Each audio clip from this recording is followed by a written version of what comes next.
Pickle, let's go to the hotline.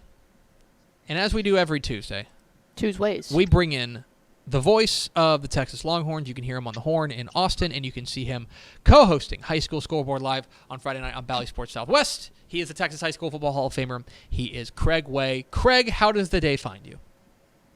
It finds me not bad. It's a Tuesday, and you grind toward the next one and come off of that one last Saturday. Hoo boy. Yeah, it's onward and upward. Let's start there. Because obviously you were on the call for Texas and OU there at the Cotton Bowl in a remarkable game. I think it's fair to say a remarkable game. You've called your fair share of Texas OU games. I know obviously for the constituency that you were announcing for, it didn't turn out the way that they would prefer. But from your perspective, as a guy who's seen a lot of these Texas OU games, where does that one rank as far as memorability is concerned?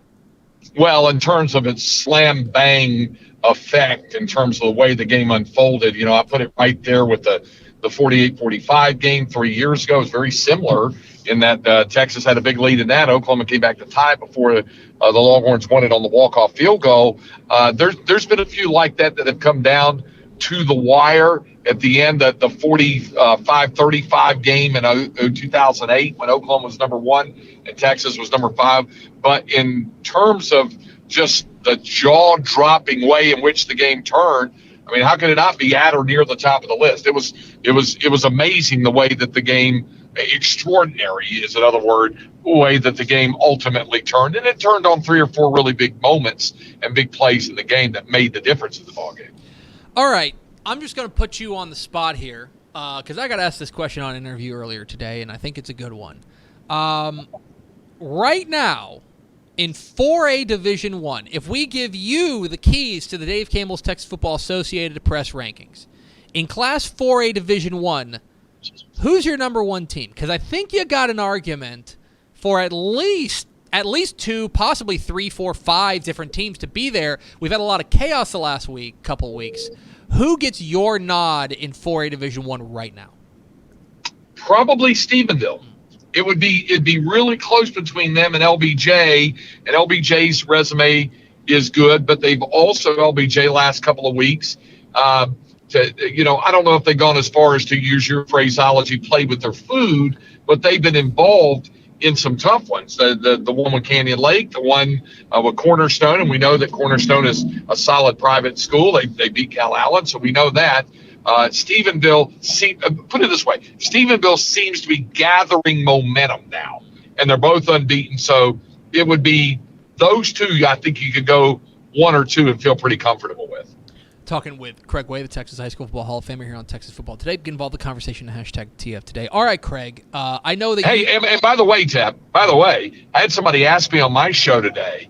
They said, "When would LBJ face El Campo?" Because I was talking about our good friend Jerry Forrest and Pigskin Prep, and and when they do the projections on the bracket, I said it's HWTF, and it's not the WTF you're thinking. I said it's how would they finish, and we were going through all that, and I looked it up and I said, well, according to the computer, LBJ would meet El Campo in the semifinal. I said, and then El Campo would take him out. I said, but the computer does not have El Campo winning the state championship. And automatically you're going to say, oh, yeah, that's right, Argyle's up there. No, they're not picking Argyle. Oh, yeah, Stephenville. No, they're not picking Stephenville. Computer likes Melissa to win the 4A Division I state championship right now. So that, I think, speaks to what you're talking about how there's a number of candidates who, when all the dust settles, could be standing there at the top. And what's so interesting is you want to talk about a contrast to last year, where you had this was 4A Division I was arguably, with all due respect to maybe like Mart in 2A Division II, that was the division that had, or maybe Carthage in 4A Division II rather. But you had the juggernaut, a team that was just like, nope, it's Argyle, and until they show any sort of weakness, it's got to be Argyle. So it goes to show how quickly these things can change. Because, again, go back 2 weeks ago. I think we were having a similar conversation. We didn't think Argyle was maybe as good as they were last year, but we were still having a conversation about, well, until somebody proves that Argyle is flawed, then they've got to be the team to beat. Well, suddenly we're 2 weeks in, and it feels like it is an absolute free-for-all in 4A Division I. Yep. I again, because we were talking about Ocampo, Melissa, Argyle, Stevendale, LBJ.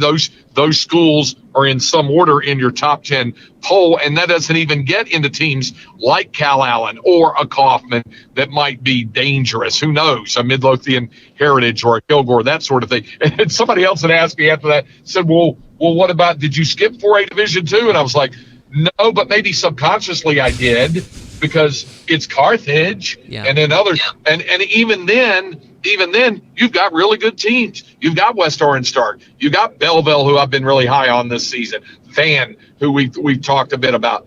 But it's still Carthage's rodeo until somebody else, lassos it away. You're exactly right. It's Craig Way, the Texas High School Football Hall of Famer. Join us here on Texas Football Today. Get involved in the conversation. Hashtag TF Today. All right, I know you do your show on the Horn in Austin. You talk a lot of Austin area high school football, and so I want to bring it to you thusly.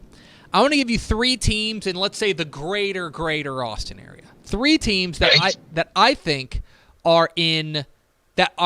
are having surprising seasons. Maybe not necessarily within the room, but certainly outside the room.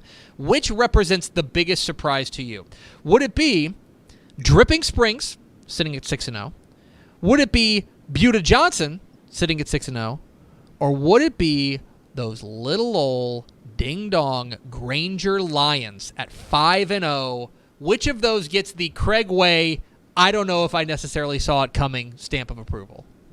Granger. Yeah. And I can say that pretty quickly with the way, and it's going to be fun to watch to see as they continue to build. I've been quite impressed with that. I think, I don't know. I think that in the case of both Buda Johnson and Drip, we knew they were going to be good, maybe just not quite where what they've shown us so far good. And obviously we're going to find out more about each of them individually here coming up real soon.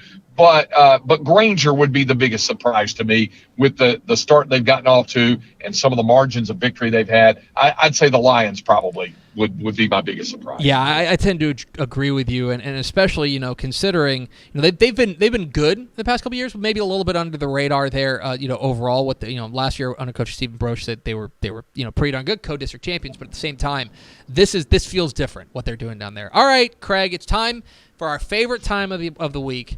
It's when I put you on the spot and I tell you that you got to teleport to one of these games. You can only Windthorst Munster. Let's go. We're road tripping, baby. All right, well. Let me hear the other two. My knee jerk is to say Windthorst Munster, but give me the other two. Would you rather go to, and I'm going to tug at your heartstrings here, because I know, and I understand they're on different days, but Thursday night, Vandergrift and Cedar Ridge. See, there you go. See, I'm getting them there. I'm gigging them a little bit. Would you go to Allen and Denton Geyer, or I guess Windthorst and Munster? Well, and I'll give you another one that could have gone in that was high on my list that I was interested in. Abernathy Idalou. Oh yeah. I'd be about that one because about Abernathy and Idalou here, Tep. What you got there is you got a Dairy Queen in both towns. I know because I've been to them both, and you go in there. This is a game that is a DQ full meal deal. This is the Hunger Buster with cheese. It might even be the Belt Buster.